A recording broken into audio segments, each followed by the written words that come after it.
we have been eating good with the chapters coming out this week. First with Chainsaw Man, then with JJK, and then with Boruto and Centuria, which I gotta start reviewing Centuria. Good things are coming. So this latest chapter of JJK, what did I think about it? Honestly, I don't really have much to say about this chapter. I thought it was okay. I thought it was fine. It gave us, again, as every JJK chapter, just new info and like a new plan, and just basically more info on Yuta's technique and like more about that, right? So let's start talking about this, right? And then I'll give my opinions on this. So first of all, we find out that Yuta. So first of all, I want to give props to Akutami, to Gege, for what they were able to do with both Gojo and Yuta's faces. When they swapped bodies, you could really tell that Gojo is in Yuta's body and Yuta is in Gojo's body. It's really great. I love the way that Gege was able to kind of like portray that each person is in each body, which is amazing, right? So we start off with, again, a backup plan to like the 10 backup plans, right? And it turns out that Itadori didn't know anything that was going on because apparently there is a resonance between him and Sukuna, because it's not explicitly stated that they share the same mind, the same hive mind, but at least they have a type of resonance with each other. And that was already, confirmed by Gojo when he used the Six Eyes, right? So they have that kind of resonance with each other, so they couldn't really afford for Sukuna to like resonate with Yuji and then like kind of end up finding out like what were the plans. So they literally left Yuji outside of any plan, which is a pretty good way to kind of not tell the audience what's happening. Again, if there's one thing that I will praise Gege for, is the fact that they are able to just very much not just use things, leave them out there floating around so he can use them later. He never fully gives you the big picture until he doesn't actually need it. Why? Because writing 101, you do not want to retcon yourself, because that is one thing that is very true. One thing that you cannot say about JJK are retcons. I have not seen that many retcons. I think there might be a retcon or something, like I'm not so sure, but that's something that doesn't usually happen with JJK. There usually aren't, many retcons and stuff like that, right? Because usually they get pretty well explained later on. Because Gege is really good at just leaving things out, floating about, and then using them later. In which, what happened by the end of this chapter is a really good example of that, right? So it turns out that Yuta has to eat a body part, in order for Rika has to eat a body part in order to be able to use that technique, right? But it turns out that if somebody heals that body part with the reverse curse technique, then they end up kind of not being able to use. Yuta ends up not being able to use that technique anymore because it no longer serves as like a cursed object or something like that. So basically, he can't eat somebody's body part and then just have them cure it, because he's going to lose that ability. So therefore, you can't just do that, right? Now, we never actually saw Uro's arm after Rika ate her arm, so we don't really know if she ended up healing her arm, and the reason why Inumaki's arm. So, because here, again, it's very weird, right? Because they can't heal Inumaki, and they can't heal Angel's arms.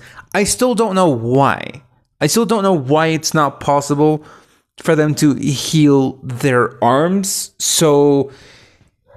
what the fuck? I don't know. It's kind of weird, right? The fact that they can't heal their arms. So again, it's not a retcon because we never actually saw Uro's arm anymore. And like I said, Gege is a really good writer in this sense, because Gege remembered that, I probably didn't fucking show her arm, so I can just.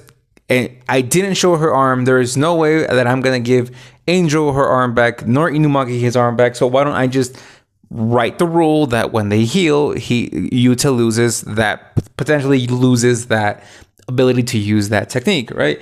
Again, it could have been Gege, it could have been their editor, something. But that's why it's always very important to remember the things that you've done and always go back and check your work, right? So there is not a retcon in that sense. What does happen, though, a lot in JJK is that things are left out in the open, and then later on, they are just kind of, I guess, solved, or they're given like a reason for why they didn't happen, right? So in this chapter, it could be very easy to say, oh, why didn't they just fight with Nobara from a distance so that Nobara could hit Sukuna's finger, and then, you know, everyone else could just jump Sukuna. It would have made the fight easier. But they specifically say that she just woke up like 30 minutes ago. Conveniently, she woke up 30 minutes ago, so she wasn't around for longer. And it's not like they could just, like, they couldn't really count on her. So, you know what I mean? So it's kind of a weird thing. It's kind of a very weird situation. I think that the original plan was to have Gojo and Sukuna kill each other and then just have Yuta go off against Kijaku. That would have been, for me, the much better plan. We didn't go that route. We ended up wasting a potentially very great villain in Kenjaku to go with Sukuna. And I'm not saying that Sukuna is a bad villain. I'm just saying that he's just simple. It's just we ended up from getting a really great villain with like a great purpose, we ended up just getting a long ass dragged out fight with Sukuna. And the thing that has bothered me more now that apparently the fight is like fucking over has been that it has just been a constant, we have a plan, it doesn't work out, but then we have another plan and it doesn't work out, and we have another plan and it doesn't work out, and we just have plan after plan after plan and after plan, and it just kind of feels like it's just made to make the manga longer than it kind of had to be. Because in this case, if Nobara woke up 30 minutes ago, how long has their fight with Sukuna gone on for? Has it gone for more like than a day? I don't think so. It doesn't feel like it's been going on for that long. How much time has passed since Kashimo went into the scene to when everybody started jumping Sukuna? You're going to tell me it's been like more than like a day? I feel like if it's been 2 hours, why couldn't they just wait like 30 minutes for Nobara to like wake up and then use her resonance? Because they were kind of keeping her like in the backlog just in case like she could help them out. So it just kind of feels like, because again, it's just been things after things after things. That's been the thing that has disturbed me the most about this final arc.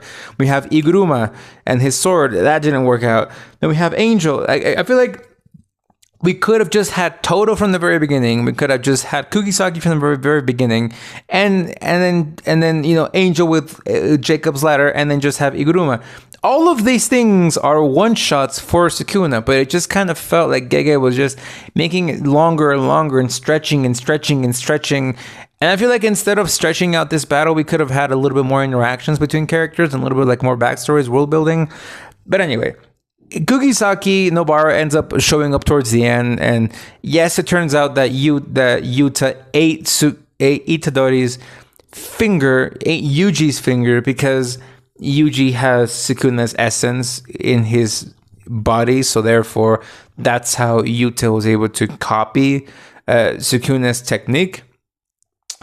And Sukuna's finger is actually in that like big ass tower, and they were saving it for Nobara so she could come in, use her resonance to fuck Sukuna up, and bada bing, bada boom, Mr. Worldwide. Sukuna is basically defeated.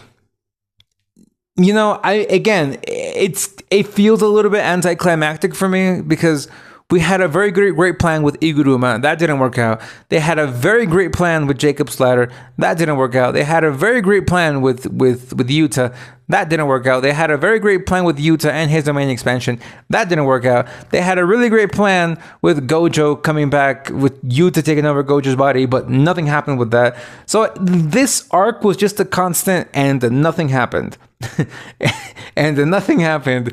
And I feel like a lot of those things, they could have just been saved up by just Nobara waking up and then them waiting for Nobara and just fucking up Sukuna.